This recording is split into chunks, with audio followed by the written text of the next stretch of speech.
The night began with the kind of restless energy that only Saturday could bring. Ethan stood by the window of his downtown Seattle apartment, watching the drizzle fall over the glowing streets. It had been a long week, endless meetings, unfinished projects, and a silence in his apartment that grew heavier with every passing evening. His longtime girlfriend, Laura, was out of town visiting her parents, and he hadn't realized how lonely he'd become until that moment. His phone buzzed. It was Ryan, his best friend since college. "You're not staying in tonight, are you?"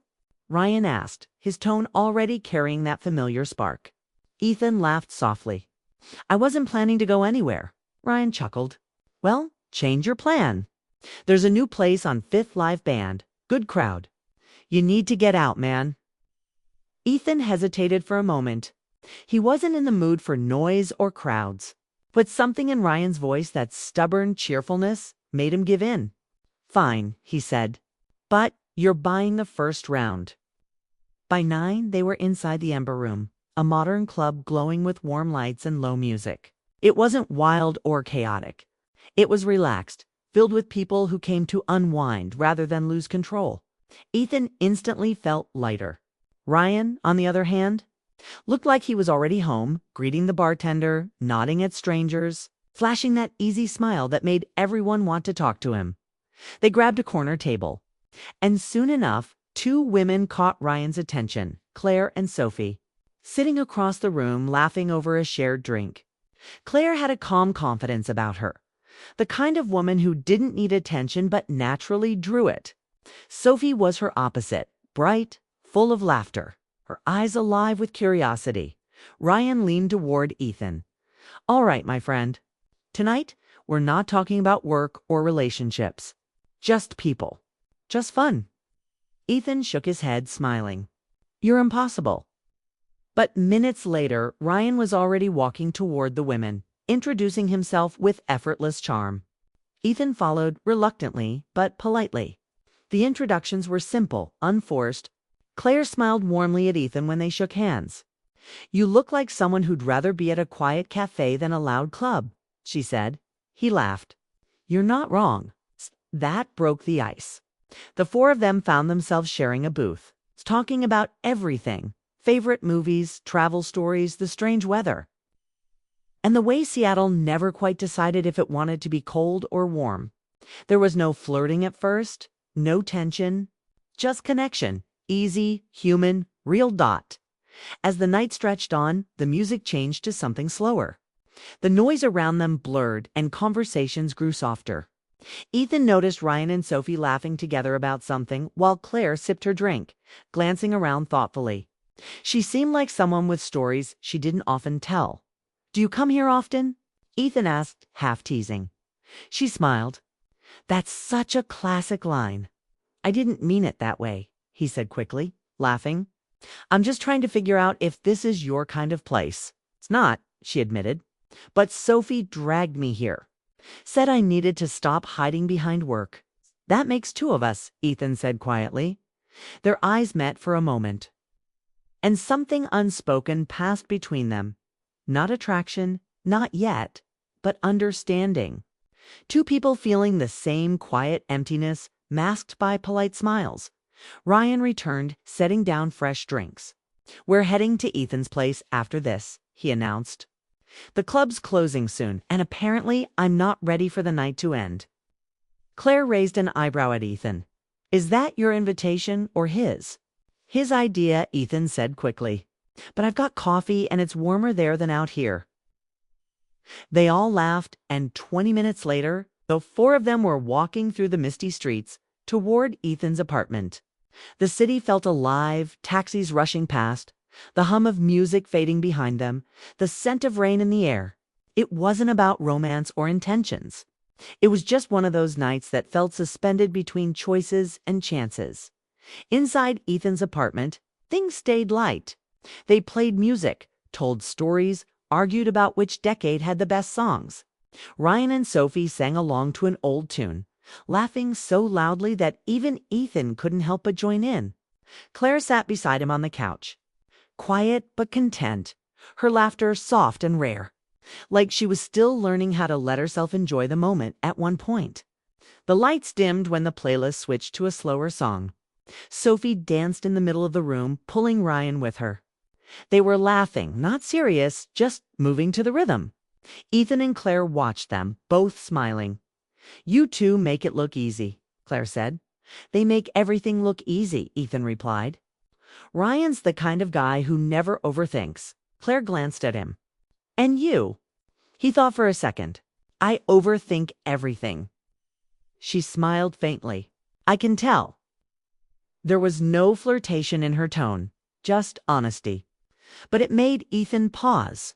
For a long moment, they sat in silence, listening to the rain tapping against the windows.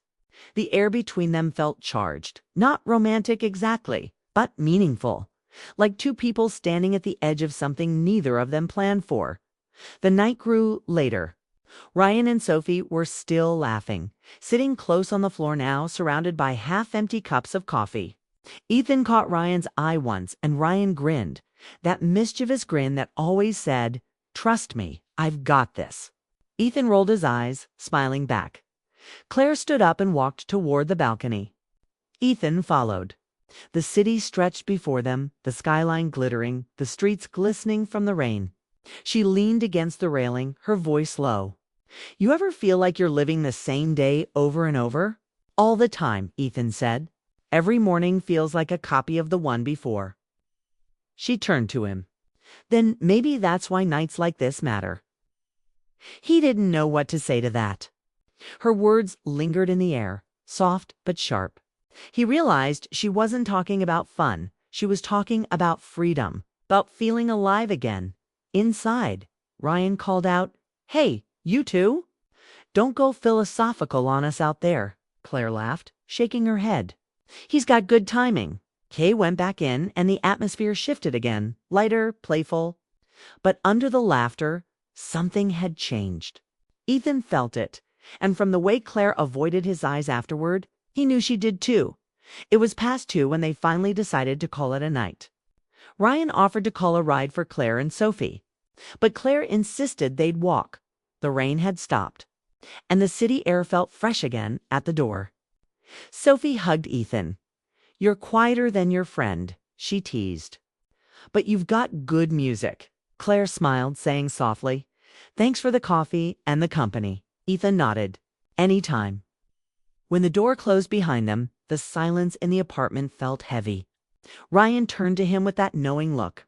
"You like her," he said simply. Ethan frowned. "I just met her." "Doesn't matter." "You like her." He didn't answer. Ryan laughed, clapping him on the shoulder. "Relax, man. It's just a night. They're cool people, that's all." But as Ethan lay awake later, staring at the ceiling, he couldn't shake Claire's words from his mind. Maybe that's why nights like this matter. He didn't know what she truly meant, but something deep inside him had stirred a quiet longing for something he couldn't name. Not romance, not attraction, but a reminder of how it felt to be seen and understood without explanation. The city outside was still awake. Sirens echoing faintly in the distance, the smell of rain lingering in the air. Ethan closed his eyes, trying to convince himself it was nothing, just a friendly night. A few laughs, nothing more. But deep down, he knew something had begun. Something small, fragile, and dangerous in its simplicity. It wasn't love, and it wasn't betrayal. It was a moment, the kind that sneaks into your life quietly and changes everything without asking for permission. And though he didn't know it yet, that one night would be the beginning of a story he'd remember for the rest of his life. A story about choices, friendship, and the thin line between what's right and what feels real. The clock ticked past 3. The rain started again. And in that stillness, Ethan realized that life had just taken a turn, one he wasn't ready for, but one he could never forget. Days turned into weeks, but that one night at the Ember Room stayed in Ethan's mind like a song he couldn't stop replaying. It wasn't about Claire exactly, but about how alive he had felt that evening. He hadn't realized how long it had been since he'd laughed like that or felt seen. Back at work, life returned to its rhythm. Emails, deadlines, polite conversations with Laura over the phone. She was still away, helping her mother recover from surgery. And though Ethan cared deeply for her, every call felt shorter, colder. Ryan, as always, was the one who kept things moving. "Hey," he said one afternoon. "Claire and Sophie are having dinner downtown tonight. You in?" Ethan paused before answering. "I don't know, man. It's been a long week." Ryan chuckled. "You said that last week too. Come on. You need a break." By the time they reached the small restaurant, the same easy energy from the club returned. Claire greeted Ethan with a smile that felt warm and familiar, while Sophie pulled Ryan into another round of laughter before the appetizers even arrived. It was supposed to be just dinner among new friends, but something had shifted. The conversation had a deeper tone now, less small talk, more honesty. Ethan found himself talking about his work, how he felt trapped in a cycle of doing things that didn't matter anymore. Claire listened quietly, not interrupting, just nodding, her eyes full of understanding. "I know that feeling," she said softly. "You wake up one day and realize you're living someone else's plan." That sentence hit him hard.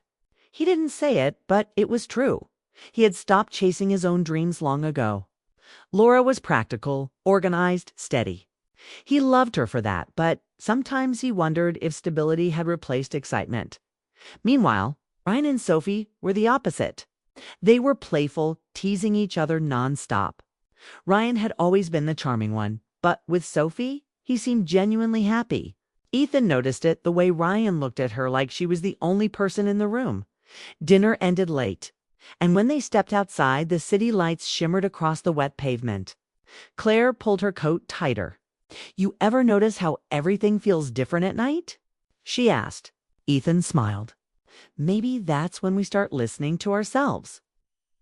She laughed softly. "Maybe." It wasn't flirting.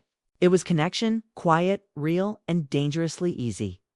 Over the next month, the four of them kept meeting casual dinners, movie nights, coffee after work. It wasn't planned, just something that kept happening. They shared stories about their pasts, about the choices that shaped them. Each time they met, Ethan felt both closer and more conflicted. Laura had returned by then, but something between them felt off. She noticed it too. "You seem distracted lately," she said one night while they watched a show together.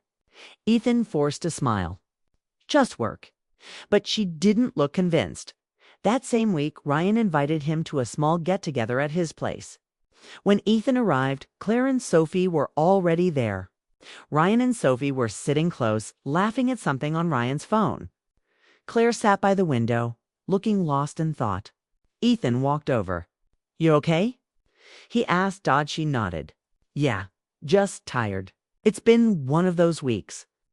He sat beside her, and for a while they said nothing. Then she spoke quietly.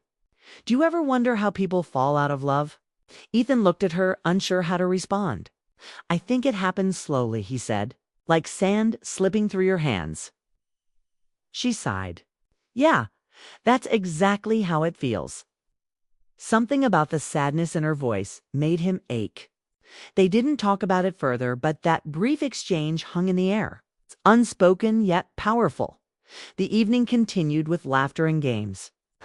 But Ethan felt the weight of something building inside him. Later, when Claire said goodbye, her hand brushed against his. It wasn't intentional, but it wasn't entirely accidental either. The touch was brief, but it stayed with him the whole drive home. That night, Ethan lay awake again. His phone buzzed with a message from Claire. "Thanks for tonight." It felt good to just talk. He replied before thinking. "Same here. You always make things feel lighter." No emojis, no hidden meaning. But the conversation didn't stop there. Over the next few days, they texted often. Simple things at first, work complaints, weekend plans, song recommendations. But slowly, their messages grew deeper. They talked about fear, about growing older, about wanting more from life. It wasn't romantic, but it was emotional, too emotional for two people who weren't supposed to be that close. Ryan had his own story unfolding. His connection with Sophie was stronger by the day. They spent hours together, cooking, hiking, just being around each other. Ryan told Ethan one night, "She's different, man. She actually listens. Feels like I can breathe again." Ethan smiled, but he couldn't ignore the irony. Both of them were walking a thin line between happiness and guilt. Then came the evening that changed everything. They met again for dinner at Ethan's place. Same for people, same easy laughter. But beneath the surface, emotions were tangled. Ryan and Sophie sat close, sharing jokes only they understood. Claire sat beside Ethan, her laughter quieter this time, her eyes holding a sadness he couldn't name. After dinner, Sophie and Ryan stepped onto the balcony. Ethan and Claire stayed behind, clearing the table. The silence between them felt heavier than before. Claire spoke first. "Do you ever feel like you're pretending?" He looked up. "Pretending about what?" "About being happy," she said softly. "About being okay with the life you chose." Ethan set down the plates and leaned against the counter. "Every day." She nodded slowly, her voice barely above a whisper. "Me too." For a long time, neither said anything. The city lights flickered through the window, and somewhere outside a siren wailed faintly. It was a quiet, fragile moment, one that neither wanted nor expected, yet both felt pulled toward. When Ryan and Sophie came back inside, the mood shifted instantly. Sophie was glowing, laughing, full of energy. Claire smiled, but Ethan could tell her heart was somewhere else. They all said goodnight soon after, but as Claire left, she looked at Ethan one last time, a look that said everything they couldn't. Days turned into silence. Ethan didn't text her. She didn't text him, but the absence felt heavier than the connection ever had. He tried to focus on Laura, on work, on anything that made sense, but nothing did. One afternoon, he ran into Ryan downtown. They grabbed coffee, and as they sat outside watching people pass by, Ryan said quietly, "You've been quiet lately." Ethan shrugged. "Just tired." Ryan studied him for a moment. "You know, Sophie asked about you and Claire the other day." Ethan's heart skipped. "What about us?" Ryan smirked. "Nothing dramatic. She just said Claire's been distant too." He paused.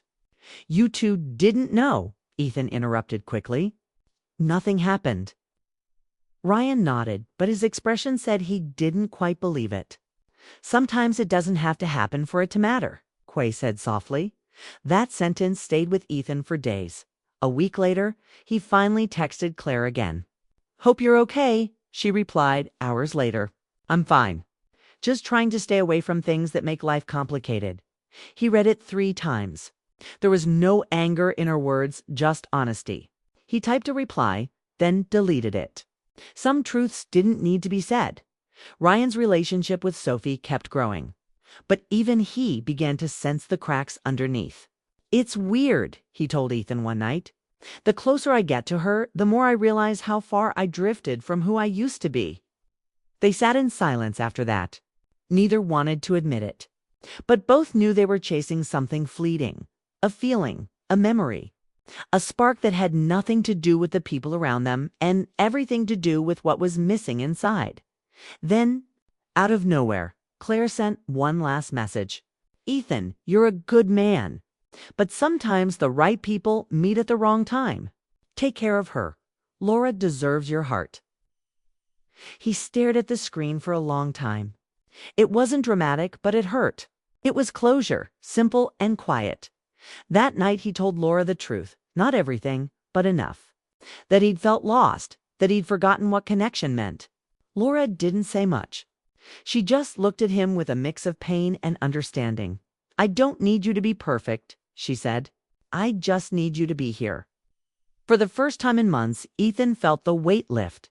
The guilt didn't vanish, but it turned into clarity. He never saw Claire again. Ryan stayed with Sophie for a while, but even that faded eventually. Life moved on. Yet whenever Ethan passed the restaurant where they'd all laughed that first night, he felt something, not regret, but recognition. He had crossed no visible line, but in his heart. He'd learned how close emotions could bring you to the edge. It wasn't a story about betrayal. It was about realization, about how easy it is to drift when you forget to nurture what you already have. And sometimes, the hardest lessons come from the softest moments, a conversation, a glance, a feeling you weren't supposed to have but couldn't ignore. That was the truth Ethan would carry long after the rain stopped falling over Seattle. Autumn came quietly to Seattle. The air grew colder, the sky more gray, and the city lights seemed softer, almost tired. Ethan walked home from work one evening with his hands in his pockets, lost in thought. The streets were full of people rushing somewhere, couples holding hands, friends laughing, strangers with stories he'd never know. But inside him, everything felt still. Since Claire's last message, he hadn't spoken to her again. No calls, no texts, no chance meetings. It was as if she had vanished, leaving behind only memories that refused to fade. Things with Laura had improved on the surface. They had dinners together again, talked more often, even laughed once in a while. But something invisible stood between them. Not anger, not distance, but the quiet knowledge that Ethan's heart had wandered. Even if his actions hadn't. He wanted to tell her everything, but couldn't find the right words. How could he explain something that wasn't quite betrayal but didn't feel innocent either? Ryan, meanwhile, had started seeing Sophie less often. The fire that once burned between them had turned into confusion. One afternoon, he called Ethan and said, "You've got time to meet?" They met at their usual spot, a small coffee shop that smelled like roasted beans and rain. Ryan looked tired, the kind of tired that sleep couldn't fix. "She's great," he said, stirring his drink, "but I don't know what I'm doing anymore." Ethan understood without needing an explanation. They had both been chasing feelings instead of fixing what was broken inside. "You still love your girlfriend?" Ethan asked. Ryan took a deep breath. "Yeah, I think I do. I just forgot how to feel it." Ethan nodded slowly. "Maybe that's what happened to all of us." They sat there in silence, two friends who had seen too much of themselves in the wrong reflections. For years they had shared everything, laughter, dreams, bad decisions. But this was different. This was about what they almost lost, not because of passion, but because of emptiness. That evening, Ethan went home to find Laura cooking. The smell of garlic filled the air, and for a moment, it felt like old times. She smiled when she saw him. "You're home early." He smiled back, setting down his bag. "Yeah, thought I'd help." They cooked together in silence, moving around each other easily. It was simple, ordinary, but for the first time in months, Ethan felt something shift inside him. Maybe healing didn't happen in grand gestures. Maybe it started in moments like these, small, quiet, real. Later that night, he sat on the couch watching the rain against the window. Laura leaned her head on his shoulder. "You're different lately," she said softly. Ethan hesitated. "In a bad way." She shook her head. "No, just quieter. Sad sometimes, but more honest." He smiled faintly. "Maybe I'm finally figuring things out." She didn't ask what that meant, and he was grateful. Some truths didn't need to be spoken to be understood. A week later, Ethan received an email from Claire. The subject line read simply, "Thank you." His heart skipped. He opened it, and the message was short. "I just wanted to say thank you for the talks, for being kind, and for reminding me that I deserve to feel again.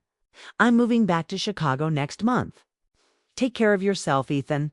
Don't lose what's real." He stared at the screen for a long time. It wasn't a goodbye filled with emotion or regret, just calm closure. He didn't reply. There was nothing left to say. But he felt something lift inside him, like a wound that had finally begun to close. Ryan came over that weekend. They grilled on the balcony like they used to, 2 beers on the table, music playing in the background. Ryan looked out at the skyline. "So Claire's gone," he said quietly. Ethan nodded. "Yeah, she moved back home." Ryan took a sip. "Probably for the best." "Yeah," Ethan agreed. "For everyone." It was a long silence. Then Ryan said, "You ever think about how close we came to ruining everything?" Ethan exhaled. "More than I want to admit." Ryan nodded slowly. "You know, it's funny. We didn't even cross the line, but it still feels like we did. 'Cause we thought about it," Ethan said. "And sometimes that's enough to change everything." The two men sat there, watching the city lights shimmer like distant stars. They didn't need to say more. They had both learned what temptation really looked like. Not wild, reckless, or loud, but quiet, gentle, and disguised as understanding. Months passed. Life moved forward. Laura and Ethan took a small trip to the coast. They walked along the beach, the wind cold but refreshing. For the first time in years, they talked about their future, not just the next week or month, but what they truly wanted. "I want to start over," Laura said, holding his hand. "Not forget, not pretend, just start again." Ethan looked at her, realizing how much she still loved him, despite everything. "I want that too," he said, that night. As they watched the waves crash against the shore, Ethan finally understood something. Love wasn't about never being tempted. It was about choosing to stay even when your heart drifted. When they returned to the city, he called Ryan. "How's Sophie?" he asked. Ryan laughed softly. "We ended it. She's great, but we both knew it wasn't meant to last." Ethan nodded. "You okay?" Ryan smiled faintly. "Yeah, for the first time in a while, I actually am." Their friendship grew stronger after that. The mistakes they almost made had turned into lessons, painful but necessary. They learned to talk about their lives without hiding behind jokes or excuses. It was raw, honest friendship, the kind that came from surviving the same storm. One evening, months later, Ethan walked past the Ember Room, the same club where it all began. The signs still glowed red against the night, music spilling out onto the street. He paused for a moment, remembering that first night. The laughter, the conversation, the spark that had started everything. He didn't feel regret anymore, just gratitude. That night had changed him, but not in the way he once feared. It had forced him to look at his own heart, to realize what he was capable of losing if he kept chasing moments instead of meaning as he stood there. He thought about Claire. He hoped she was happy, maybe in another city, maybe with someone who understood her silences. He didn't love her, not really. What he loved was how she made him remember who he was before life became routine. And for that, he was thankful. He walked home under the streetlights, the sound of music fading behind him. When he opened the door, Laura was there, waiting with a smile. "You're late," she teased. "Just took the long way home," he said. She handed him a mug of tea. "Still thinking too much." He laughed, "A little less every day." They sat together on the couch, no words needed. Outside, rain began to fall again, soft, steady, familiar. Ethan looked at her and realized something simple yet profound. Love doesn't survive because it's easy. It survives because people choose to stay, to rebuild, to forgive. Later that night, lying beside Laura, Ethan thought about everything that had happened the night at the club. The connection with Claire, the silence that followed, and the quiet redemption that came after. Life, he realized, wasn't about avoiding mistakes. It was about learning which ones were worth never repeating. Somewhere across the city, Ryan was probably sitting by his window, thinking the same thing. They had both walked close to the edge and come back wiser. Not perfect, not pure, but aware. And maybe that was enough. Ethan closed his eyes as the sound of rain deepened. For the first time in a long while, he felt at peace, not because everything was fixed, but because he finally understood himself. He had learned that temptation doesn't always shout. Sometimes it whispers, and the real strength lies not in resisting it once, but in recognizing it before it begins. In the end, love wasn't about grand gestures or dramatic promises. It was about quiet moments, two people choosing each other again and again, even after they've seen how easily things can break. And as the night faded into dawn, Ethan knew one truth he would never forget. Sometimes the hardest part of love isn't staying faithful to someone else. It's staying faithful to who you are.